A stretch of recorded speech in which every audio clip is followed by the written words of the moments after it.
Oke, sebelum tahun ini berakhir, kita sempat ada buat sesi tanya jawab di Instagram kreator ini.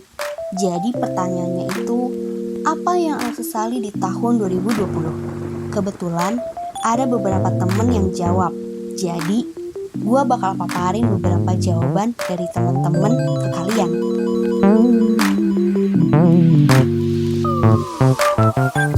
Jawabannya unik-unik sih. Ada juga yang di WhatsApp, tapi gak sempet buat gue screenshot. So, kali ini kita bakal ngasih tahu lo gimana ngatasin penyesalan yang lo alamin dari tahun 2020 ini. Tahun yang jujur boleh dibilang berat buat kita semua. Mulai dari bencana alam sampai pandemi yang berbahaya. Balik lagi ke pembahasan kita. Tapi sebelum itu, kenalin dong. Sekarang, lo lagi masuk di zona kehidupan yang bakal ngasih lo insight yang gak lo dapet di sekolah konvensional.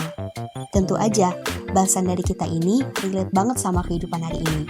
So, jangan ragu buat subscribe.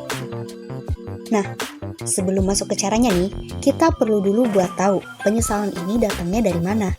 Kalau datangnya kapan, ya gue rasa udah pada tahu semua lah. Namanya penyesalan datangnya belakangan. Kalau di depan mah namanya pendaftaran. Jadi gini, penyesalan itu terjadi karena dua hal. Penyesalan karena lo udah ngelakuin sesuatu, dan kedua, karena lo gak ngelakuin sesuatu. Oke, kita paparin lagi biar makin jelas. Penyesalan karena ngelakuin sesuatu itu muncul saat lo gagal dalam ngelakuin itu.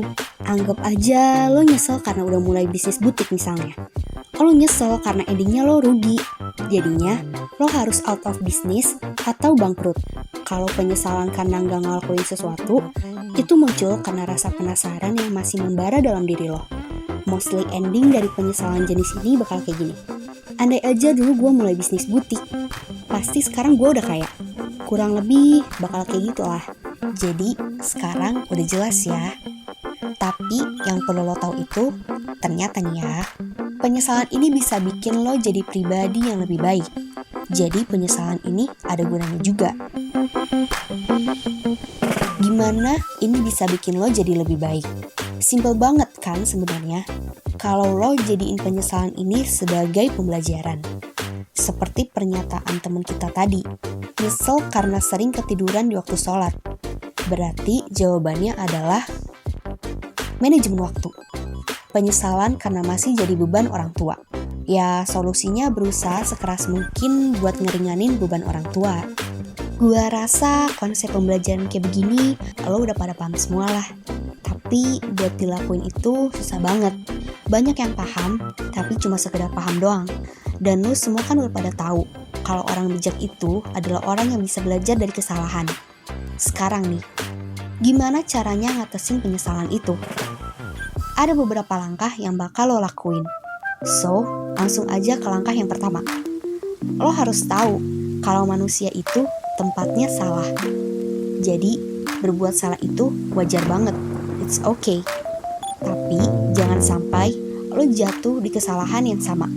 Makanya, tadi kita bilang kalau penyesalan itu harusnya jadi pembelajaran. Selanjutnya itu, lo harus berhenti nyalahin diri sendiri.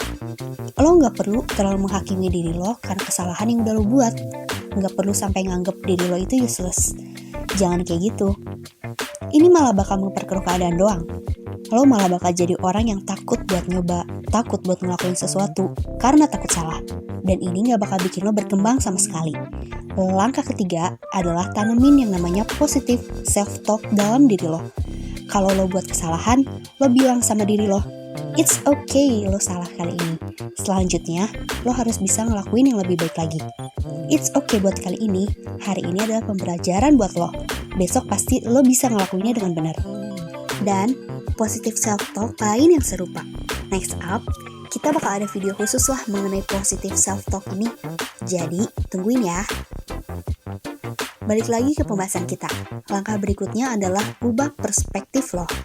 Ya balik lagi, penyesalan ini adalah pembelajaran. Itu dasar dari langkah keempat ini. Tapi, lebih jelasin lagi itu kayak gini. Balik lagi ke kasus butik tadi. Lo harus cari tahu apa yang bikin lo gagal. Apa yang bikin lo bangkrut. Atau lo nyesel karena lo nggak nyoba. Kenali alasannya lo nggak nyoba. Mungkin aja karena lo takut gagal, Takut diketawain sama teman-teman lo? Atau alasan lain deh? Kenali dulu itu semua. Setelah lo ngelakuin itu, lo sampai deh ke tahap terakhir, yaitu problem solving. Nah misalnya, di bisnis butik tadi, ternyata penyebabnya karena manajemen keuangannya yang kacau. Langkah yang harus lo lakuin itu gimana? Benar banget. Kalau lo mulai bisnis lagi, lo harus nemuin orang yang jago di bidang ini buat ngebantu bisnis lo. Temen lo kali. Atau sekalian aja bayar orang profesional kalau lo ngerasa itu emang perlu. Atau lo nyesel karena enggak mulai. Dan penyebabnya adalah takut gagal. Artinya, lo harus kembali ke langkah yang pertama. Apa itu? Selalu ingat, kalau manusia tempatnya salah. Jadi, salah dan gagal itu wajar. Asal jangan jatuh di lubang yang sama. Oke, jadi sampai sini udah paham ya? By the way, sebelum closing, kita pengen negasin satu hal. Biasanya penyesalan karena enggak mencoba itu bakal lebih parah dibanding penyesalan saat lo gagal setelah nyoba. So, jangan pernah takut buat mulai. Itu aja sih dari kita buat kali ini. Buat lo yang lagi butuh tempat curhat, entah itu di konten ini atau enggak, boleh banget buat langsung hubungin kreator channel ini. Curhat bareng kita itu gratis, dan rahasianya dijamin aman. Kalau masih ada pertanyaan, langsung aja nimbrung di kolom komentar. Sampai ketemu di video selanjutnya.